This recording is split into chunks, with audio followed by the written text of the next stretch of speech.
జయవారం తయారు తోటి భారతీయులందరికీ నమస్కారాలు తెలియజేస్తూ, మిత్రులారా, మనం అక్కడ ఆలోచించుకోవాలి. ఈనాడు ప్రతి ఒక్కరు ఈ రాజకీయ నాయకులు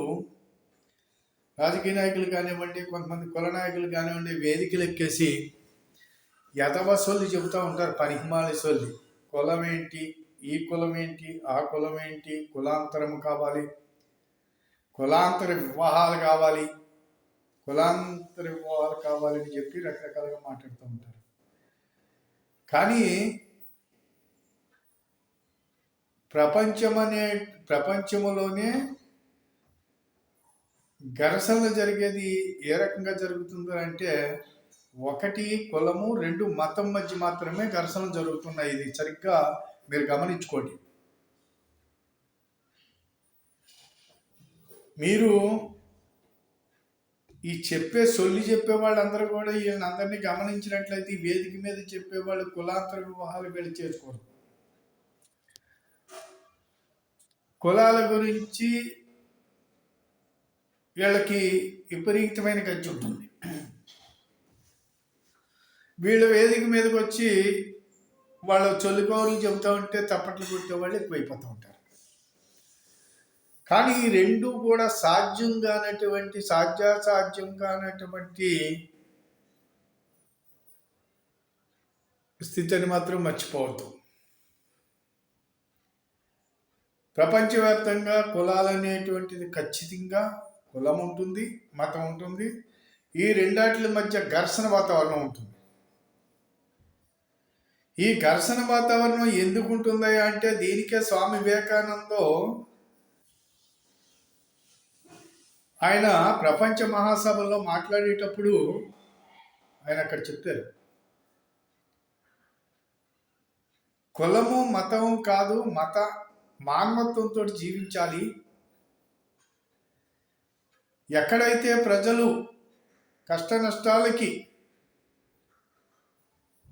అనుభవిస్తున్నారో అక్కడ వాళ్ళని ఆదుకోవాల్సిన సమాజాన్ని ఆదుకోవాలి. అక్కడ కుల మతాలు అనేటువంటిది కాదు, నా కులం గొప్ప, నా మతం గొప్ప అని చెప్పుకోవటం కాదని చెప్పేసి ఆ రోజుని మామూలుగా ఆయన చెప్పటం జరిగింది.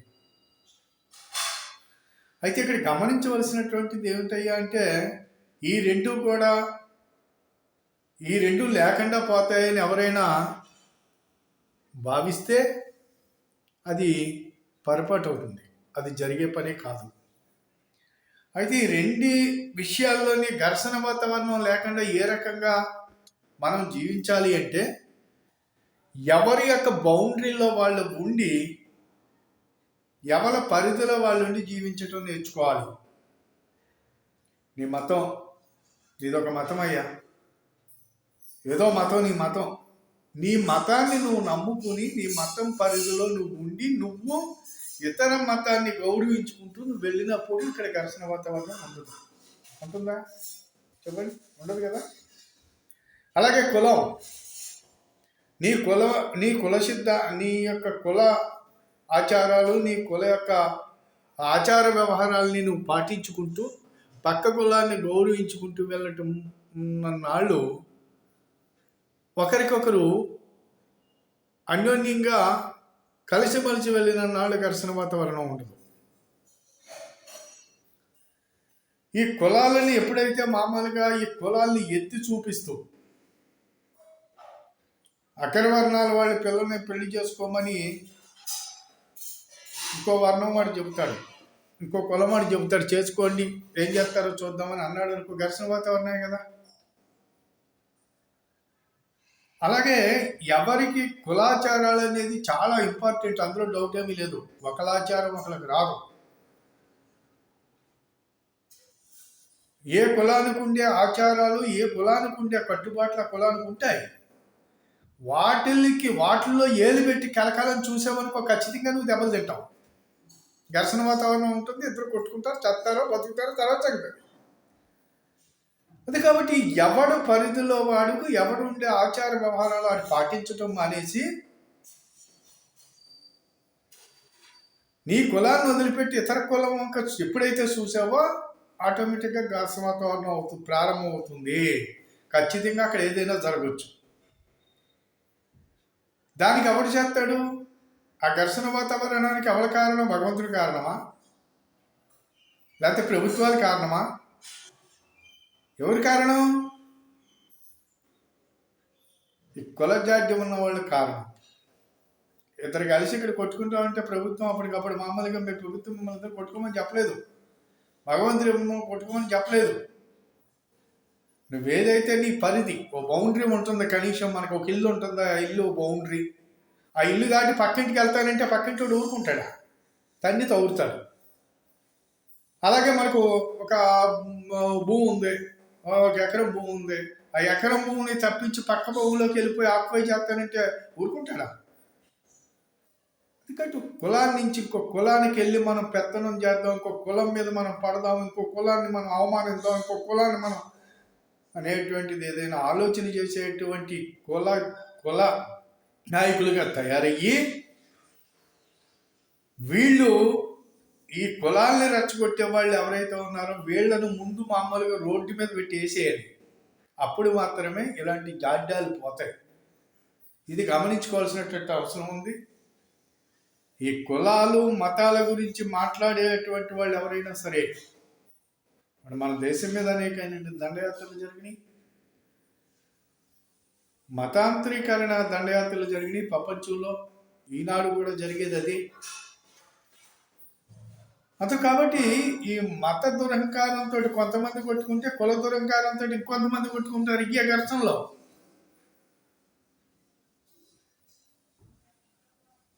ఒకళ్ళ దాన్ని ఇంకొకడ కబ్జా చేయాలని చూసినప్పుడు మాత్రమే ఘర్షణ వాతావరణం వస్తుంది. ఘర్షణ వాతావరణంలో ఎవడు కొట్టుకుంటాడో, ఎవడు చస్తాడో, ఎవడు ఏం చేస్తాడో, ఎవడు కొట్టుకుపోతాడో, ఎవడికి శిక్షలు పడతాయో ఇవన్నీ తర్వాత సంగతి. ఖచ్చితంగా ఇక్కడ ఘర్షణ జరుగుతుంది, కొట్టుకోవడం జరుగుతుంది. ఇది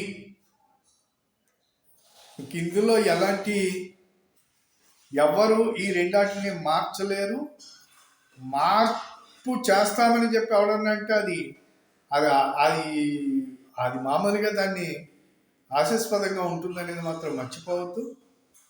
దయచేసి ఎవరి కట్టుబాట్లలో వారుండి సుఖంగా జీవిస్తే బాగుంటుందనేది నా యొక్క సూచన. మనమందరం కలిసి ఆనందంగా జీవించాలి. మనమందరం కలిసి జీవించాలంటే కలిసి జీవించాలంటే దీని అర్థం కులాలు మారిపోవాలి, ఒకరి కులం మీద ఒకరు వెళ్ళిపోవాలి అనేటువంటిది మాత్రం కాదు. ఇది జరిగే పని కాదు. ఈ కులం అనేది ప్రపంచంలో ప్రతి దేశంలోని ప్రతి చోట ఇప్పుడు ముస్లింలు ఉన్నారు, అనేకమైన కులాలు ఉన్నాయి, క్రిస్టియన్స్ ఉన్నారు, అమెరికా ఉంది, అనేకమైన కులాలు ఉన్నాయి. ఇవన్నీ జరుగుతూ ఉంటే భారతదేశంలో వీటన్నిటికి ఏంటంటే ఎవరికి పడితే వాడికి సాగిపోతుంది. ఇప్పుడు నా కులం, నేను ఫలానా కులం అని చెప్పుకుంటాడు, నన్ను కులం పెట్టి తిట్టారని చెబుతాడు, మళ్ళీ వెళ్ళిపోయి కేసెడతాడు. అంతేకాదు ఇలాంటి వాళ్ళకి ఖచ్చితంగా తగినటువంటి బుద్ధి చెప్పవలసిన అవసరం పాలకుల దగ్గర ఉంది. అప్పుడు మాత్రమే ఘర్షణ వాతావరణాలు ఉండవని చెప్పిన భావన. దయచేసి దీన్ని రాంగ్ రూట్లో ఆలోచించకండి. ఇది జరగదనేది నేను చెప్తున్నాను. జరుగుతుందని ఎవడన్నా నిరూపించగలిగితే నేను కూడా తోడొస్తాను. దయచేసి అంతగాటి వీడియో చూడండి. ఈ వీడియో 10 మందికి సబ్స్క్రైబ్ చేయాలని చెప్పేసి కోరుతూ చాలా తీసుకున్నాను. జై భారత్, జై హింద్.